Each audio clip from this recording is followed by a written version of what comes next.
And by the way, I'd like to take this opportunity to acknowledge Marture's Tea Room. For the last 7 years, the Tea Room has supported Power of Pink, and we are truly grateful for their continued support. So please join me in thanking Margaret and Teresa and their team.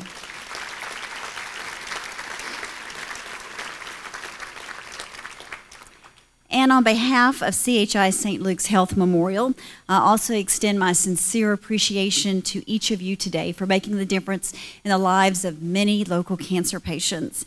By purchasing a ticket here today, you have helped provide transportation, treatment as far as medications, and even overnight lodging for hundreds of local cancer patients every year. So thank you very much for supporting our efforts.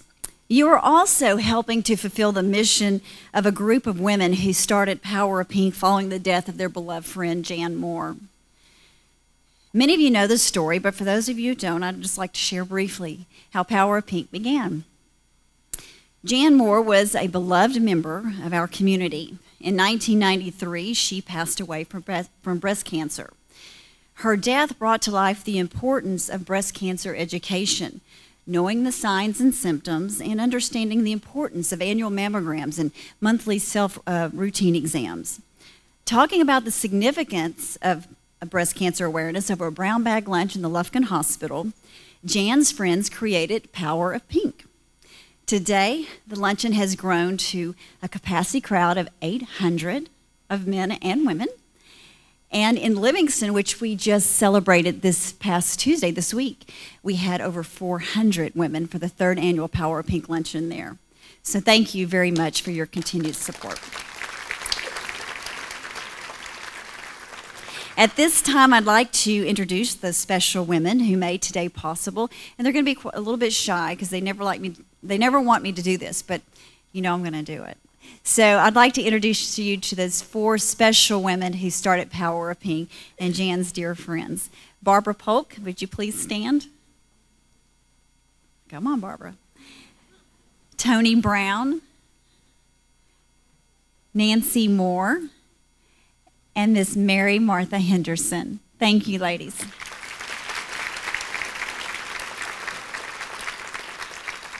We are also delighted and deeply humbled to have the continued support of Jan's family. For the last 22 years, the Moore family has been center stage, helping us to make this event a success. Today, please join me in thanking Jan's family, including David and Kelly Moore, Kimberly Graham, Macy Jan Moore, Brian and Amanda Moore, and Alan and Kathy Moore. Thank you.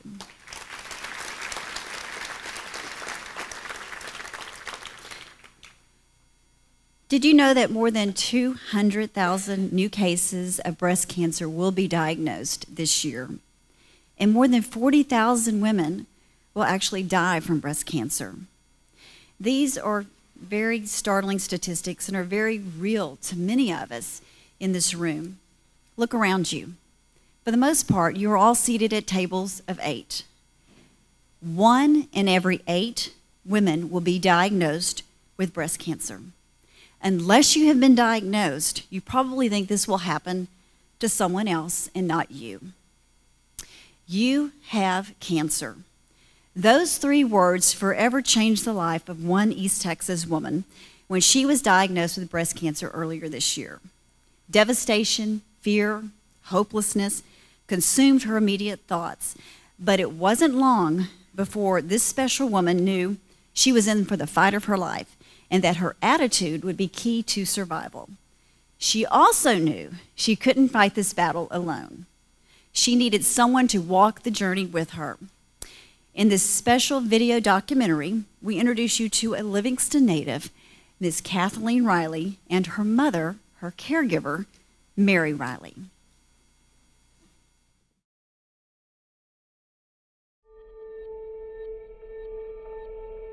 I was at work and I felt a lump in my chest, and I went home and examined myself and found a lump. After I had the mammogram done, and then they came in to tell me what it was, they left me alone for about 20 minutes in the room to capture my composure because my mom had taken me, and I just stared at the wall for about 15 minutes because I didn't know how I was going to tell her. That's what scared me the most, just telling my mom. I didn't want to see my mom cry.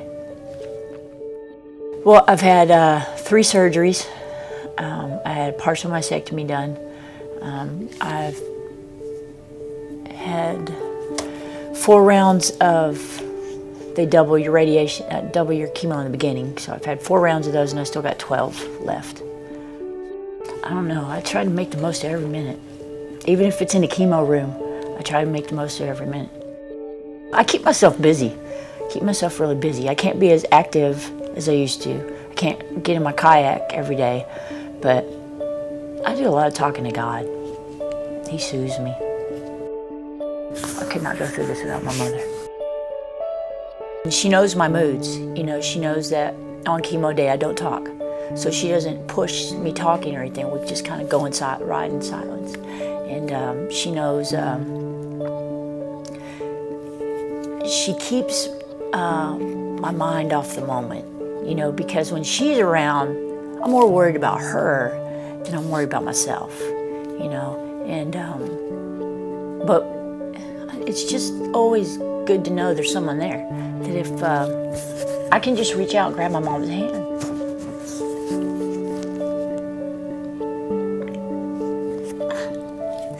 It makes it all better. It just makes it better when I can grab her hand, you know. She can, I don't have to say a word and my mom knows exactly what's going on, so she's my best friend.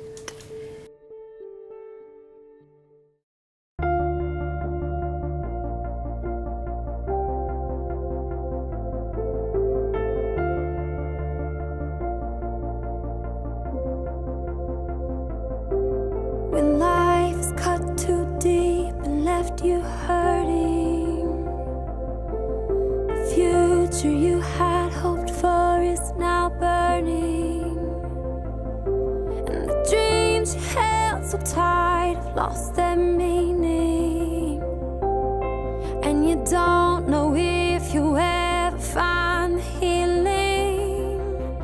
You're gonna make it, you're gonna make it, and the night can only last for so long.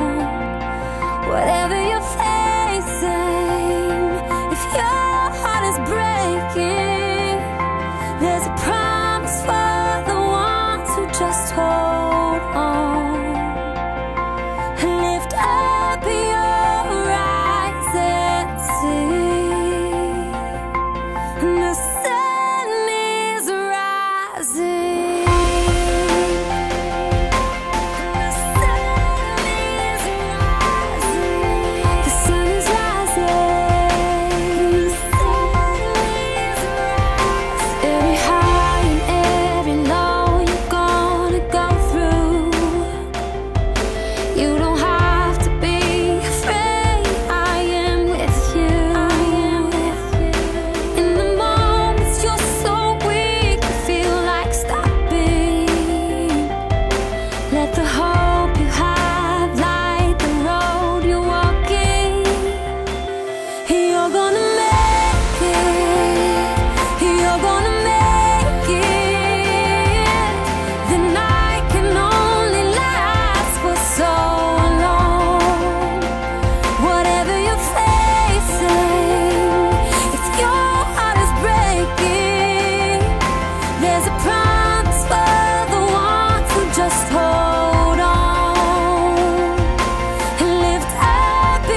look beyond the clouds. Even when you can't imagine how you ever gonna find your way out.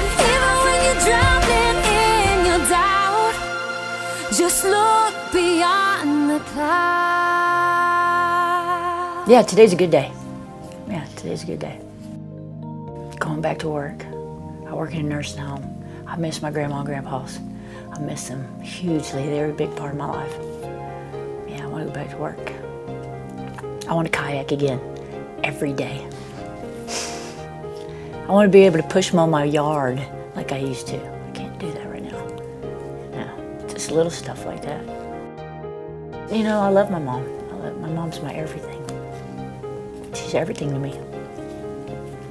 I'm taking her on a cruise. Going on a cruise, Mom. Going on a cruise. I'm gonna tell her that. That's for sure.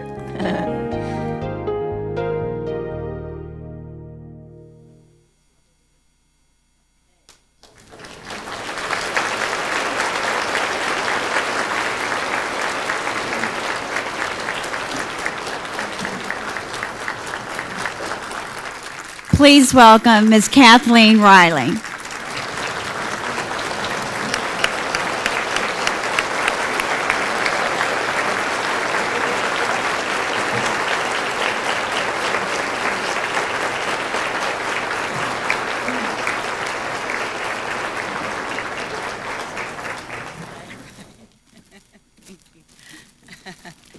Today is a good day. Today is a good day. I'd just like to think, I'm so honored to have been a part of all this. It helped me so much during all this stuff I was going through and still going through. I have 10 more cocktail parties to attend. And, besides that, my life is beautiful. You know what? The devil put on me to destroy me. God has made beautiful. I have a beautiful life, and I'm very blessed to be here. And I couldn't do it without my mom. You know, my mom and my daughter and my niece, they're my support system. You know, when I feel bad, they lift me up. And I'm just blessed to have them in my life. And I thank you all so much for all that you do, because you give women like me hope. And sometimes that's all we have. And for that, I'm deeply, deeply grateful. Thank you so much. Thank you.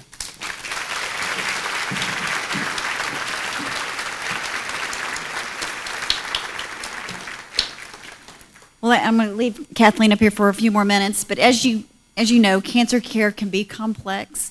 As you can imagine, many different experts participate in the care for each woman with breast cancer, and it takes extreme coordination between physicians and healthcare providers to deliver the best cancer care possible.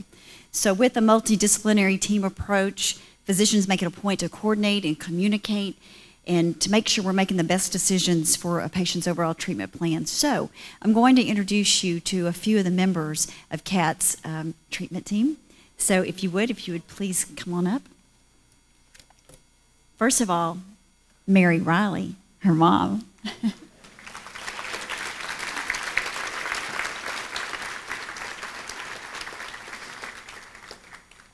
And I'm not going to say anything else about Mary. It's all said in the video. But what a courageous woman as well. And you're so fortunate to have her in your life. Okay. Angie Whitley with Women's Special Services at CHI St. Luke's Health Memorial. Angie, are you here? Angie? No? Okay. Also, we have Dr. Troy Coleman, radiologist. Dr. Coleman, come on up. He's here. And the radiology team who interpret the results of the screening and perform the biopsy. So that's Dr. Troy Coleman. And Dr. David Todd is not here, but he is our pathologist here in Lufkin. Dr. Sid Roberts, he better be here. Come on up, Dr. Roberts. Of course, Dr. Roberts, as you all know, he's a radiation oncologist at the Temple Cancer Center. Dr. Alan Basson, Lufkin surgeon and Livingston surgeon. Oh, he's got a fan club. Okay, so, and as Kat mentioned in the video, she's had multiple surgeries, and so 3 surgeries to be exact. Dr. Basson is her surgeon. And is Dr. Reddy here? Dr. Braham Reddy? He is a medical oncologist who Kat gets to see a lot of these days, unfortunately. It's her cocktail doctor, she says. Dr. Reddy, everybody. If we could get y'all to scoot down a little bit, it might be a little bit easier for Jackie to take a picture. And of course, there are a lot more physicians and caregivers involved in Kat's care, but they're not here. They're busy working. Okay, thank you very much.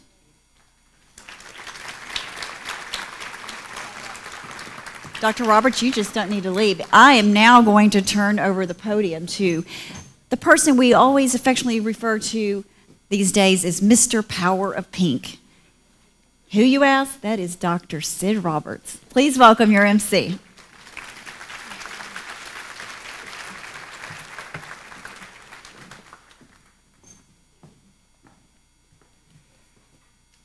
Wow, as you can see, it takes a lot of support and a lot of coordination to take care of cancer patients. And October, we do celebrate breast cancer in an odd sort of way, don't we? We walk alongside those who are going through treatment. We grieve with those who have lost a loved one to breast cancer. And we work to defeat the disease. The video that you saw today is not just one person. This could be you starting your video tomorrow. There are many who are in the middle of their videos today. So let's continue to do what we can do to educate ourselves, to do screening, early detection, to support research, and to fight breast cancer. Now for a little bit more fun part of the day. We've shed a few tears of sadness, but now we're probably going to shed a few tears of laughter as we get ready for the Art Bra contest winners. For the last 5 years, Memorial and Abelt's Pharmacy have sponsored the Art Bra contest. And the tradition began when a woman lost her mother to breast cancer and came across some buttons that her mother had collected. And instead of giving them away, she decided to decorate a bra with these personal mementos. So today the bras are adorned with more than buttons, from rhinestones and fringe to feathers and lights. We've had some really unbelievably creative entries this year. And in the past, you know that we've had various dignitaries strut your stuff, and I've talked to some of them out in the hallway today, and they are very glad they're not up here today. But this year, it's well-known Angelina County physicians who are taking the stage. So without further ado, are you ready for this year's Art Bra models? All right, honorable mention today. Put a cork in cancer. That's the message behind this Art Bra entry. Lufkin orthopedic surgeon, Dr. Dan Fuentes, is unstoppable as he takes the stage modeling this honorable mention bra. This bra is completely covered with wine corks. Created by the imaging department at CHI St. Luke's Health Memorial St. Augustine, there are about 100 corks on this unique bra. Additionally, small breast cancer awareness charms dangle from the bottom of the bra. Let's give a toast to Dr. Dan Fuentes in this entry, Put a Cork in Cancer. Our Livingston winner is Pink Bling. Pink is the signature color, and it is the perfect color for our first model, Lufkin pediatrician, Dr. Jeff Glass. All right. This elegant bra is called Pink Bling, and it's Livingston's first price entry. This beautiful bra was designed by Leanna Harrison and Pat Hughes in honor of Goldie, Kathy, Pat, and Chris. This elegant bra features pink feathers, ribbon, hot pink rhinestones, and, as you can see, lights. Notice the pink bead fringe that frames the bra and lifts you up. Yes, yes. Remember to think pink and get your annual mammogram. Thank you, Jeff. Our third winner is Cowgirl Up by Dr. David Price. Only in the Lone Star State will you see this entry. Say hello to Dr. Price and this year's Cowgirl Up. Dr. Price is showing off his true colors in this red, white, and blue themed bra. The Texas star, a cowboy hat, red and blue bandanas, and the seal of Texas, of course, complete this masterpiece. This bra was created by Patsy Harper and Mary Ellen Riley in honor of Goldie, Kathy, and Pat. Let's give Dr. Price and this Cowgirl Up entry a Texas-sized round of applause. Our second place winner, flashing for a cure. Oh, I can't wait to see what that's about.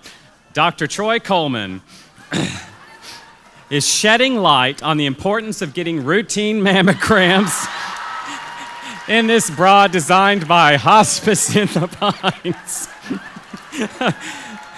Dr. Coleman is radiant in this one-of-a-kind bra featuring 2 headlights and a license plate that says, "For Cure."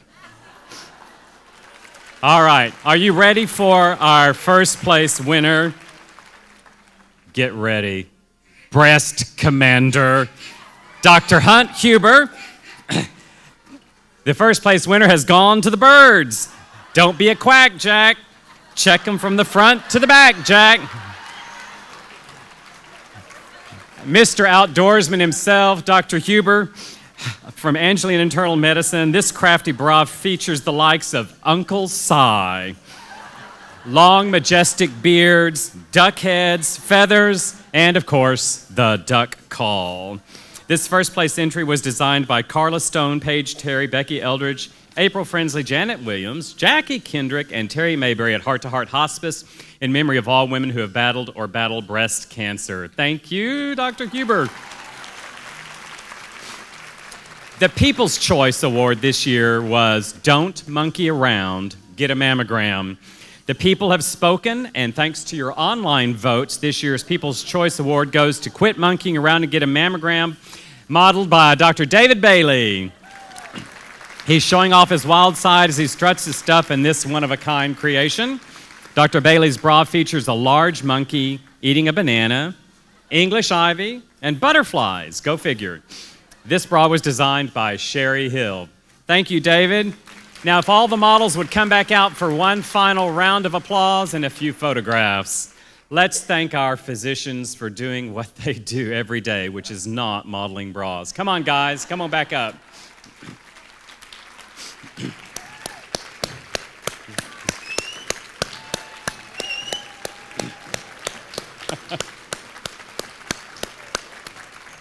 And by the way, Pink Panther on the end, Chris Martin with Timberwood Nursing and Rehabilitation Center. All right.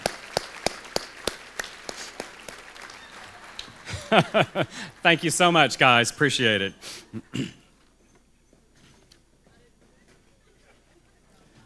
Like I said, tears of joy or something. Well, it gives me a great pleasure to introduce our speaker for today. Reverend Susan Sparks is America's only female comedian with a pulpit. Currently, the senior pastor of the historic Madison Avenue Baptist Church in New York City, and the first woman in its 65-year history. Susan has been featured in O, the Oprah magazine, the New York Times, on CBS, and in numerous comedy clubs, including Caroline's in New York City. She is the author of Laugh Your Way to Grace, which was named one of the best spiritual books of 2010. Broadway producer Coates Giles may have described Susan best when he called her an explosive combination of Nancy Grace, Joel Osteen, and Ellen DeGeneres all rolled into one. Please welcome Reverend Susan Sparks.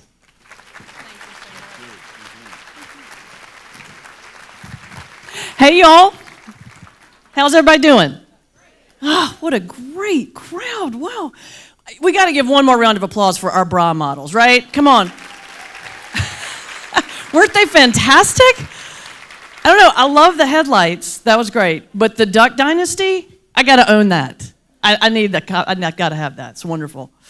Well, I want to start out today by thanking everyone that made this day possible, certainly our sponsor, St. Luke's Hospital, and all the volunteers and individuals that brought us together today, certainly Yana and Tammy and Lindsay and everybody who made this beautiful occasion possible. Please, let's give them a round of applause.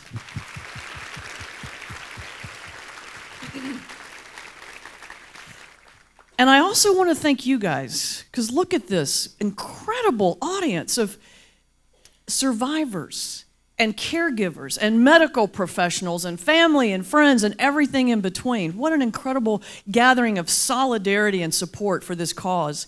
I myself am a survivor, 8 years last month, and thank you, yeah. So I love getting up in front of a crowd like this because it reminds me, and I hope it will remind all of you, when you look around, we're not fighting this alone. We are not fighting this alone, because between the family around us and the family above us, honey, we're going to beat this thing, right? Now, can I have an amen? You know, that's what you get for inviting a Baptist minister to come up here and speak to you today. My congregation kind of has 3 levels of amen. There's a basic kind of quiet amen, if they agree with something I'm saying.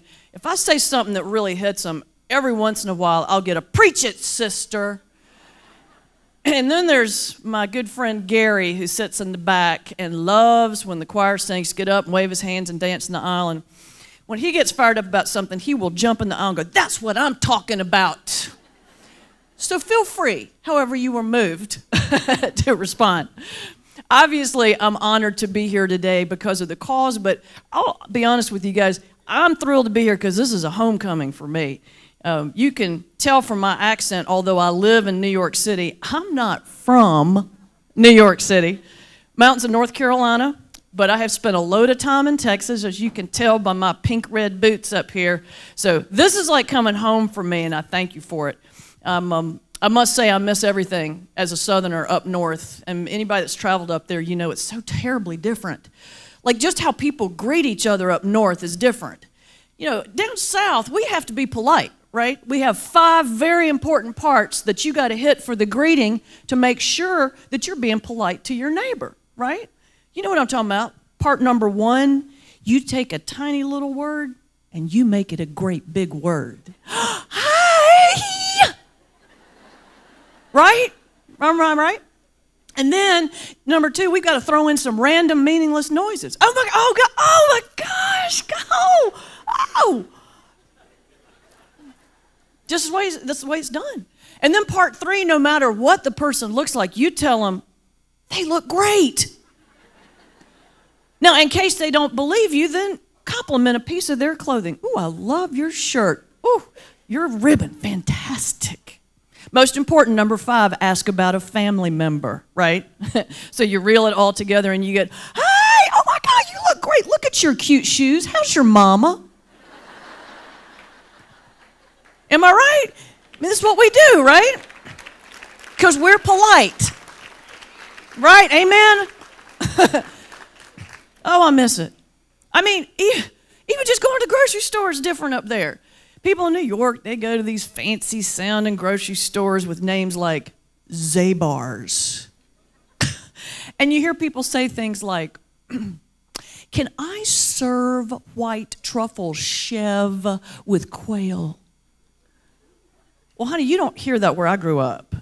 Because the last time I was shopping at the Piggly Wiggly store in Asheville, North Carolina, the woman next to me said, do you think I can serve Velveeta with fat back? Good old Velveeta. Love it. What is that stuff? I don't even know what it is. It's like Cheese Whiz and Silly Putty or something all put together. But you got to admit it's a versatile dish, right? You know, we used to serve it on Ritz crackers growing up.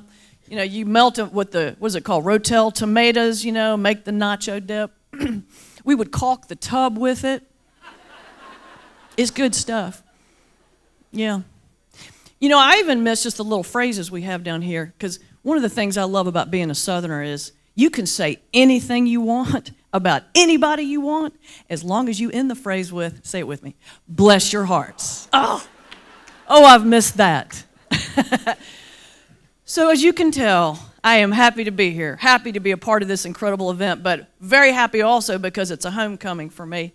And today we're going to talk about getting through the hard times. And the title of this talk today is Humor and Healing While Going Through Hell. Now, we all know a little something about hell in this gathering. What we don't always think about is bringing humor and laughter into that place of difficulty, into that place of pain. But I'm here to tell you, as a survivor myself, it was one of the strongest tools I had going through. And I think you just need to think about it a little differently. Like a billboard that my husband and I saw driving through Minnesota last year. We were driving along, and outside of the Twin Cities, big old billboard. At the top it said, Minnesota Cremation Society. Yeah, exactly. Why would you be advertising, A?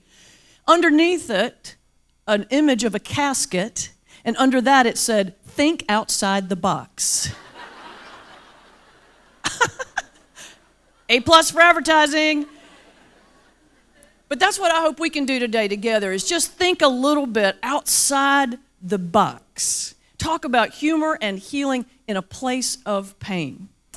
So what I'd like to do is just give you a little bit of background about how this crazy career path of mine came about, and then spend the rest of our time sharing with you what I've learned as a minister and a stand-up comedian about the power of humor. Now, how did I become an ex-lawyer turned stand-up comedian and Baptist minister? I don't know, actually.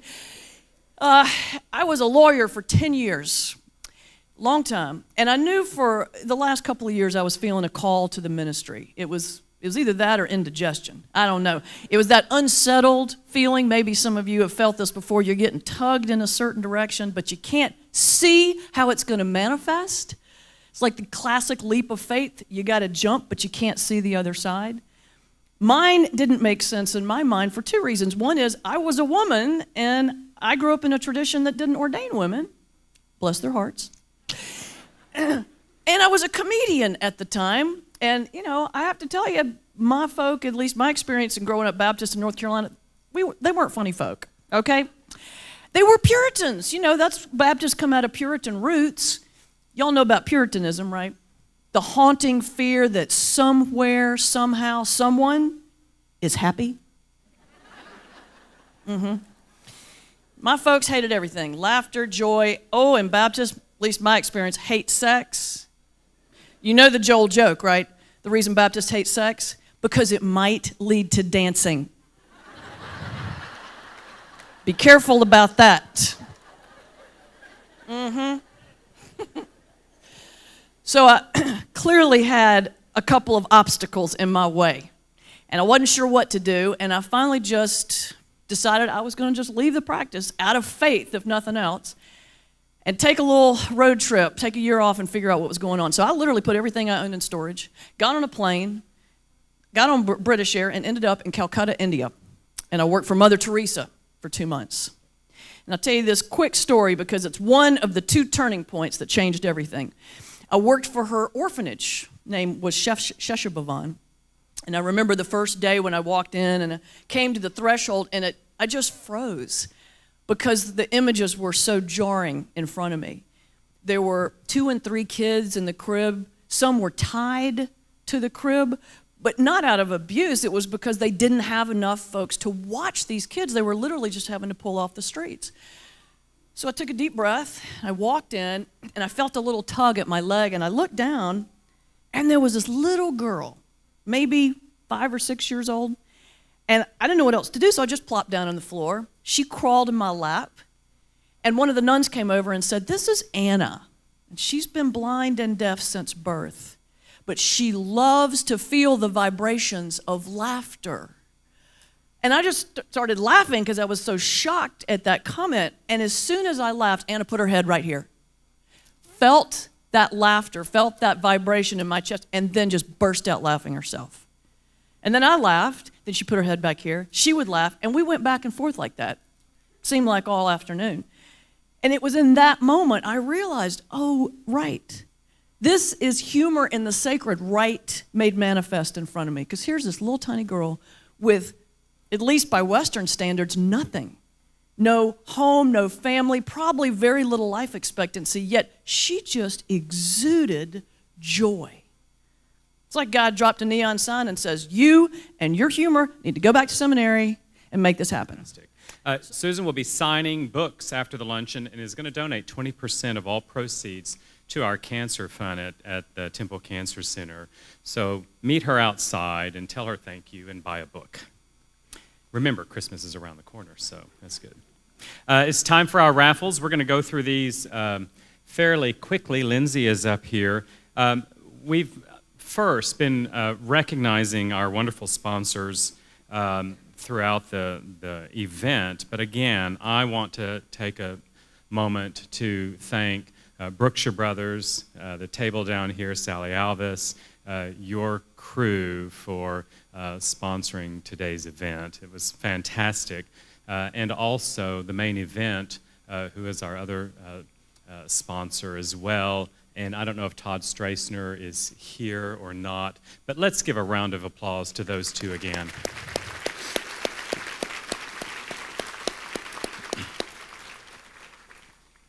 And some other things too. Lindsay is sitting or standing right down here. Lindsay and Melissa Kreger have pulled off another fantastic event, and they don't get enough thanks as well. So let's thank them. Rosemary Swetland-Berry played the piano for us ahead of time, and Rosemary loves doing this, and I love listening to Rosemary play. So let's thank Rosemary as well. If you happen to help out with Power of Pink today, one of our volunteers, just stand or raise a hand or wave at us, and thank you, whoever and everybody that you are. You know who you are. Thank you. Aileen's Florist, by the way, and Mrs. Susie Caraway for the beautiful table centerpieces and the stage decorations up here. City of Lufkin, channel KLTX, Sid Munlin, I should know his name, right? And because I get his emails sometimes from Tara, who sometimes clicks me instead of Sid Munlin, but anyway. And Randy Cadwell for working on the video presentation. Wasn't the video amazing? They do a good job. I hope they submit that to some award somewhere. That would be great. And this has been filmed live back there. Hi. It's going to be on Channel 15 throughout the month, I'm sure, so you can get on the Access channel and see that. Pink scarves. Do you have your pink scarves in your bags? Those are thanks to Daryl Beard and Beard's Fine Jewelers. So thank Daryl when you see him for that. So thank you, everyone, for coming today. Have a great day, and we'll see you next year.